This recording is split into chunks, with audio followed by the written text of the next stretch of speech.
দূরের এক বনে টুনি তার সৎ মা আর সৎ বোন টিনার সাথে বাস করত। মা মা ও মা, আমার না গরম গরম আলুর পোস্ত খেতে খুব ইচ্ছে করছে। ওই টুনিকে এক্ষুনি আমাকে আলুর পোস্ত বানিয়ে দিতে বলো না মা। হ্যাঁ রে মা, বলছি দাঁড়া। কিন্তু ওই নবাব জাতিকে তো দেখছি না, আর ও কি বাড়ি থেকে চলে গিয়েছে নাকি? গেলে তো আমাদেরই ভালো হতো। যত সব। ওই কপালপুরি কাঙ্গালিটা এখনো ঘুমাচ্ছে মা। কি এত বেলা হয়েছে তবুও ঘুমাচ্ছে? দাঁড়া, ওকে আমি দেখাচ্ছি মজা। এরপর পায়েল একটা লাঠি নিয়ে টুনির ঘরে যায় আর টুনিকে মারতে থাকে। কি করছো কি মা? আমাকে মারছো কেন? মেরো না মা, আমাকে মেরো না, আমি অসুস্থ, আমার খুবই জ্বর এসেছে। আর মেরো না মা আমাকে, আমার খুব লাগছে। জ্বর না ছাই, তোর এসব কাজ করার বাহানা তাই না? যা এক্ষুনি আমার মেয়ের জন্য আলুর পোস্ত বানিয়ে আন, যা বলছি। মা, জ্বরে আমার হাত পা কাঁপছে, আর তুমি আমাকে বলছো বাহানা করছি। মা, আমার জায়গায় যদি টিনা হতো তাহলে কি তুমি এমন করতে পারতে? পারতে না তো। কি বললি তুই? তোর এই কুচি চেহারার সাথে আমার এত সুন্দরী মেয়ের সাথে তুলনা করছিস? তোর সাহস তো কম নয় রে। যা যা বলছি কাজ কর। পায়েল টুনিকে ঘাড় ধাক্কা দিয়ে রান্নাঘরে পাঠিয়ে দেয়, আর নিরুপায় হয়ে টুনি রান্নাঘরে যায় আর টিনার জন্য রান্না করে। এভাবে অত্যাচারের মধ্য দিয়ে টুনির দিন কাটতে থাকে। একদিন টুনি নলকূপের পাশে থালা বাসন মাজতে থাকে আর কান্না করতে করতে বলে, বাবা, কেন তুমি দ্বিতীয় বিয়ে করে আমাকে নরকে রেখে চলে গেছো? জানো বাবা, তুমি চলে যাওয়ার পর থেকে এরা আমাকে দিয়ে অনেক কাজ করায়, আমাকে ঠিক মতো খেতেও দেয় না। মা, বাবা, আমি তোমাদের কাছে যেতে চাই। হে সৃষ্টিকর্তা, তুমি আমার মতো অভাগিনীকে কেন বাঁচিয়ে রেখেছো? এমন সময় পায়েল চিৎকার করে বলতে থাকে, হ্যাঁ রে, আজকে দুপুরে খাবার এখনো বানাসনি কেন? হ্যাঁ, আমাদেরকে কি তুই উপোস রাখার বুদ্ধি করেছিস নাকি শুনি? এই তো আসছি মা। টুনি চোখ মুছে ঘরে যায় আর ওদের দুই মা মেয়েকে খেতে দেয়। টিনা একবার মুখে খাবার দিয়ে ফেলে দেয় আর বলে, ওরে বাবা রে, ঝাল! কি ঝাল হয়েছে মা, আমার যে খুব ঝাল লেগেছে। এই নে মা, তুই পানি খা। শয়তান টুনি, তোর এত বড় সাহস! আজকে তোকে আমি এই বাড়ি থেকে তাড়িয়েই ছাড়বো। পায়েল এ কথা বলে টুনিকে ঘাড় ধাক্কা দিয়ে বাড়ি থেকে তাড়িয়ে দেয়। টুনি কান্না করতে করতে একটা নদীর ধারে যায় আর বলতে থাকে, এই পৃথিবীতে কেউ আমার আপন নয়, আমি এই জীবন আর রাখবো না। বাবা মা, আমি আসছি তোমাদের কাছে। টুনি নদীতে ঝাঁপ দেয় আত্মহত্যা করার জন্য, কিন্তু টুনি মৃত্যুবরণ করার পরিবর্তে একটা নৌকায় করে নদীর উপরে ভেসে ওঠে। টুনির মাথায় বেশ লম্বা চুল ঝুলতে থাকে। টুনির মৃত্যুর পরিবর্তে বেঁচে উপরে উঠে আসায় বেশ অবাক হয়ে যায় আর বলতে থাকে, একি, আমি মৃত্যুবরণ করার জন্য নদীতে ঝাঁপ দিয়েছিলাম, কিন্তু আমি বেঁচে গেলাম কি করে? আর আমার মাথায় লম্বা ঘন চুল আসলো কি করে? এটা আবার কোনো বিপদ নয় তো? এমন সময় নদী কথা বলে ওঠে, না সুন্দরী পাখি, এটা কোনো তোমার বিপদ নয়।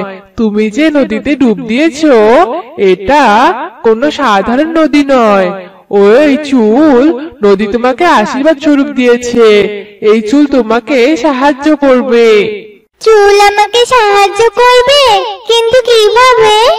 সেটা তুমি সময় হলেই বুঝতে পারবে। এবার তুমি ফিরে যেতে পারো সুন্দরী পাখি।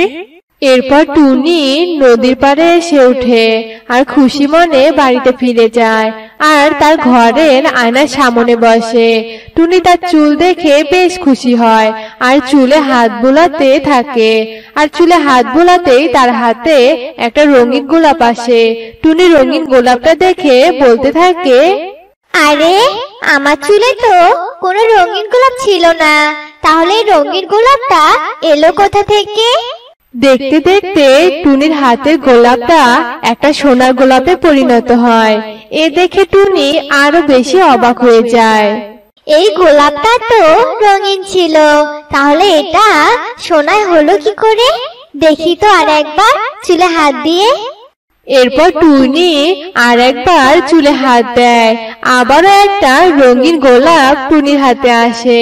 আর ওই রঙিন গোলাপটাও কিছুক্ষণ পর সোনার গোলাপ হয়ে যায়।